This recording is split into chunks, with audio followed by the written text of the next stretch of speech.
పూల పండుగ బతుకమ్మలో ఒక వెరీ ఇన్స్పైరింగ్ మూమెంట్ జరగబోతుంది ఇప్పుడు ఆన్ స్టేజ్. అంటే మనం ఎవరి గురించి మాట్లాడినా ఎక్కడో ఒక ఫుల్ స్టాప్ వస్తుంది, మనం మాట్లాడడం ఆపేస్తాం. కానీ మన అమ్మ గురించో లేకపోతే మన ఆడవాళ్ళ గురించో మాట్లాడుతూ ఉండొచ్చు. ఎందుకంటే ప్రతి ఒక్కరి జీవితం అమ్మతో మొదలవుతుంది, ఆడవాళ్ళ వల్లనే నిలబడుతుంది. ఎందుకంటే వీళ్ళకి కొంచెం టైం ఇస్తే చాలు సంతోషంగా ఉంటారు, కొంచెం బాగున్నామని చిన్నగా పొగిడితే చాలు మురిసిపోతుంటారు. ఎన్నో బాధలున్నా మనసులో ఆ బాధను దాచిపెట్టుకుని బయట నవ్వుతూ సంతోషాలని ఇస్తూ ఉంటారు. అందుకే ఆడవాళ్ళు మీకు జోహార్లు అంటారు. సో అయితే ఇప్పుడు ఈ పూల పండగ బతుకమ్మలో ఒక ఇన్స్పైరింగ్ లేడీ రాబోతుంది. ఒక వారియర్ లాగా ఫైట్ చేస్తుంది. ఎన్నో సమస్యలు ఉన్నాయి, అయినా పోరాడి ఎంతో మందికి ఇన్స్పిరేషన్ గా నిలిచింది.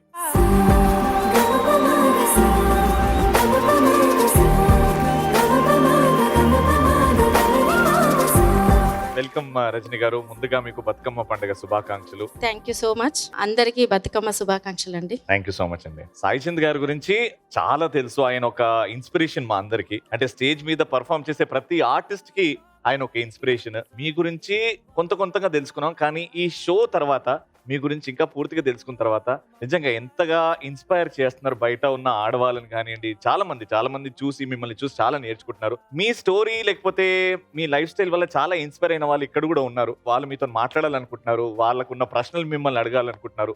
సో మీరు ఓకే అంటే స్టార్ట్ చేస్తారు. ఖచ్చితంగా అండి. వీళ్ళు కూడా వాళ్ళ లైఫ్లలో ఎన్నో ఎదుర్కొనే ఈ స్టేజ్ లో ఉంటారు. ఖచ్చితంగా అడగాలని కోరుకుంటున్నాను.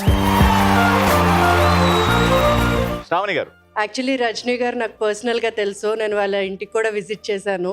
సార్ అయితే really is an amazing person. ఇప్పుడు జీవితంలో మనం ఇలా ఉండాలి అలా ఉండాలి అని చాలా అనుకుంటాం కదా, బట్ అనుకోకుండా సిచ్యువేషన్స్ వల్ల మన చేతుల్లో ఉండవు. ఒక క్షణంలో జీవితం మారిపోతూ ఉంటుంది. సో ఇప్పుడున్న ఈ హార్డ్ మూమెంట్ ని సడన్ గా అయింది కదా, సో మీరు ధైర్యంగా ఎలాగా ఫేస్ చేయగలుగుతున్నారు?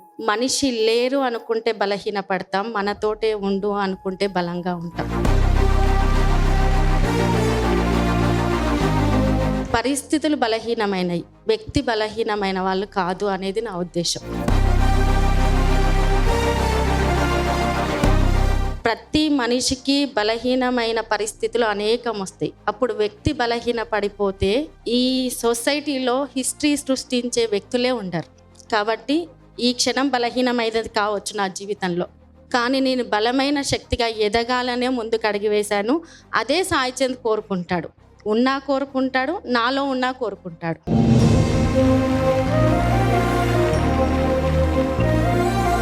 అన్న పాటలలో చాలా మంది పోరాటం నేర్చుకున్నారు. మీరు అన్నతోనే ఉన్నారు, అన్న సగం భాగం కాబట్టి అన్న దగ్గర నుంచి మీరేం నేర్చుకున్నారు అక్క? ఒకటి, సమస్యను చూసి పారిపోవడం అనేది మనిషి లక్షణం కాదు అనేది నేర్చుకున్నా. సమస్యల్లో నుంచి మనం బయటపడడం ఒక ఎత్తు అయితే, అవతలి వాళ్ళ సమస్యను గుర్తించి ఆ సమస్యల్లో నుంచి వాళ్ళు ఎలా బయటపడాలి అనేది చెప్పడం కూడా నేర్చుకున్నాను. నాకు చాలా ఇన్స్పైరింగ్ అనిపిస్తుంది అక్క. ఇది నా హార్ట్ నుంచి చాలా పర్సనల్గా అడుగుతున్నా. మనం నమ్ముకున్న తోడు మన పక్కకు లేకపోతే, మన మీద రెస్పాన్సిబిలిటీస్ ఎక్కువ ఉన్నప్పుడు జనరల్గా ఒక చిన్న టెన్షన్ వస్తేనే మనకు నిద్ర పట్టదు.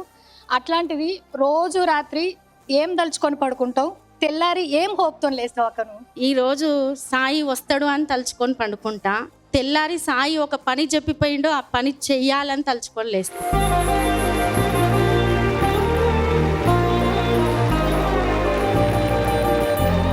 వర్ష నేను కూడా ఏడ్చా. ఎంత ఏడ్చానంటే బహుశా ఈ ప్రపంచంలో ఎవ్వరు ఏడవరేమో అంత ఏడ్చా.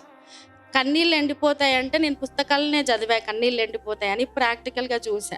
ఏడిపే అన్ని సమస్యలకు పరిష్కారం అయితే ఈ రోజు ఏడవని మనిషి ఉండడు, ఏడవని రోజు ఉండదు ప్రతి మనిషి జీవితంలో.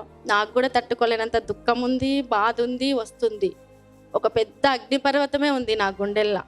అగ్నిపర్వతం అడవిని దహించి వేయడానికి కాదు, ఇంటింటికి దీపం వెలిగించడానికి ఉండాలని, అంటే అట్లా వెలుగు కావాలని నేను కోరుకుంటున్నాను. కళమారుతున్న జీవితం కలతలోకి జారెనా, కలలు గన్న కనులకు నీటి చెమ్మ తగిలెనా, వెలుతురైన ప్రతిదినం చూపుతోంద వేదన, అందమైన బతుకున అలజడి చలరేగెనా.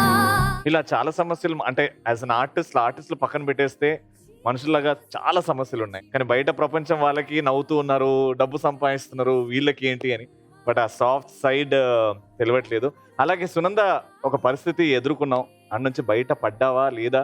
రజనీ గారికి ఏమైనా మాట్లాడాలి, చెప్పాలి అని అనుకుంటే. బేసిక్గా నేను 10th స్టాండర్డ్ చదువుతున్నాను. సో నేను 4th స్టాండర్డ్ నుంచి డాన్స్ నేర్చుకున్నాను.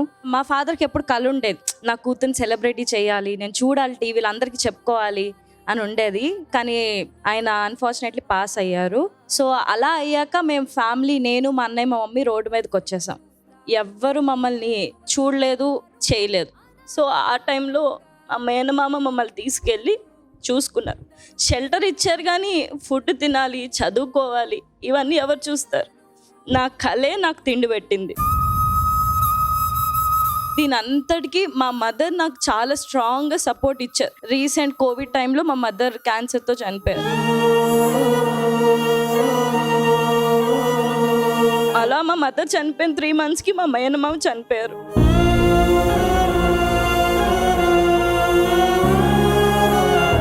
అందరూ వదిలేశారు. ఇప్పుడు కూడా నేను ఏడవద్దు అనుకుంటున్నాను, ఎందుకంటే ఏడిస్తే మనుషులు తిరిగి రారు. వాళ్ళు తలుచుకొని స్ట్రాంగ్గా ఈరోజు నిలబడుతున్నాను. I'm happy today. నేను ఏడవదలుచుకోలేదు, ఎందుకంటే వాళ్ళు బాధపడతారు. సో ఎవరికైనా చెప్తున్నా, పేరెంట్స్ ఉన్నప్పుడు వాళ్ళ విలువ తెలుసుకోండి, వాళ్ళతో టైం స్పెండ్ చేయండి. వన్స్ వాళ్ళు లేకపోతే మనం వాళ్ళు చనిపోయి వాళ్ళ దగ్గరికి వెళ్ళి లేవండి అన్న లేవరు.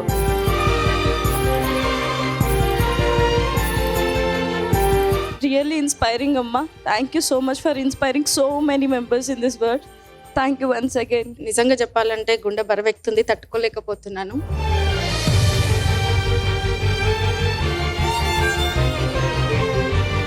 చాలాసార్లు అనేక సందర్భాల్లో బయటికి వెళ్ళి చూస్తే ఎలా ఉంటుంది అంటే, ఒక నెలలు నిండిన మనిషి అప్పుడే ఆశతో జీవితంలోకి అడుగు పెడుతుంటుంది. పెళ్ళై కూడా 1.5 సంవత్సరంన్నరనే అవుతుంది, భర్త చనిపోయి ఉంటాడు. అయినా సరే బ్రతుకుతుంది, బ్రతికిస్తుంది. అటువంటి వాళ్ళే మనకు ఆదర్శం.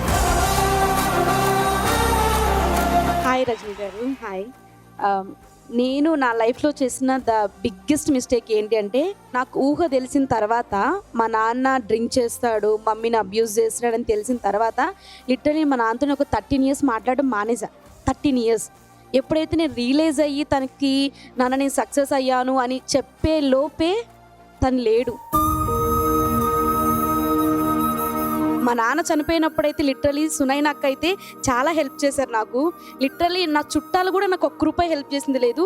తనకి తెలియగానే, రాకేష్ గారికి తెలియగానే వీళ్ళందరూ వెళ్ళి మనీ కలెక్ట్ చేసుకొని, మేబీ వీళ్ళు హెల్ప్ చేయకపోతే మా నాన్న 7 కూడా నేను ఎత్తేదాన్ని కాదేమో.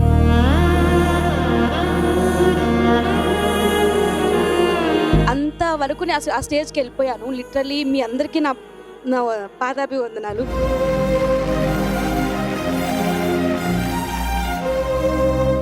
నేను మీ సిచ్యువేషన్ అన్నిట్లో మీలో చూసింది, ఏది ఎంత జరిగినా ఒక మనల్ని కనిపించకుండా నడిపించే శక్తి ఒకటి ఉందనే నమ్మకం, ప్రతి సాటి మనిషి మీద ప్రేమ.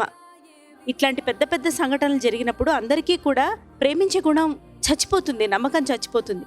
వీటి రెండింటినీ మీరు ఎలా కాపాడుకోగలిగారు, ఎలా పెంపొందించుకోగలిగారు మీలో అనేది పెద్ద ప్రశ్న. అందరికీ హెల్ప్ అవుతుంది ఈ ఆన్సర్. నన్ను ప్రేమించిన వాళ్ళు కూడా చాలా మంది ఉన్నారండి ఈ సంఘటన తర్వాత. నా భర్త నాకు ప్రేమను పంచే మనుషులను ఇచ్చిపోయాడు. పెద్ద పెద్ద సీఎం గారి దగ్గర నుంచి చిన్న స్కూల్ పిల్లోడి వరకు నాకు ధైర్యాన్ని చెప్పిర్రు, బిడ్డ అన్నారు, అమ్మ అన్నారు, అక్క అన్నారు, వదిన అన్నారు. అటువంటప్పుడు ఇంతమంది ప్రేమను పంచే మనుషుల మధ్య నేనెందుకు ప్రేమను వెతకొద్దు, నేనెందుకు ప్రేమను పంచొద్దు? కాబట్టి నేను దాన్నే చూస్తున్నాను, దాన్నే పంచుతాను.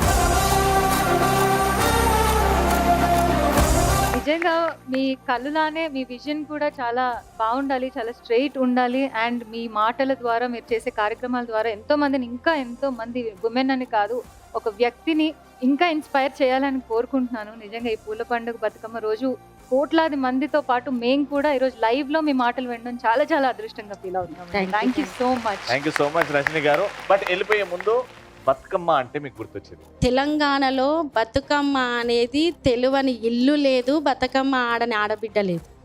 ఏ రాష్ట్రంలో కూడా, ఏ దేశంలో కూడా పూలను పూజించే పండుగ లేదు. అది ఉంది అంటే మన బతుకమ్మని. లాస్ట్ ఇయర్ అయితే చాలా ఎప్పుడు ఇంటి దగ్గర ఒక 50-60 మందిని మా ఫ్రెండ్స్ని అందరినీ పిలుచుకొని అందరం కలిసి ఒకటే దగ్గర కూర్చొని బతుకమ్మ పేరుస్తూ బతుకమ్మ చేసుకునే అలవాటు. భవిష్యత్ జీవితంలో బతుకమ్మని చూస్తానేమో ఇంకా చేసుకోనేమో అనుకున్నాను. ఆ తదనంతరం బతుకమ్మ ఇక్కడికి వచ్చాను. ఇలా ఈ సందర్భంగా చాలా బాధగా ఉంది. ఎందుకంటే సాయి పాడుతుంటే ఆడడం అలవాటు, పాట లేకుండా ఆడే అలవాటు లేదు.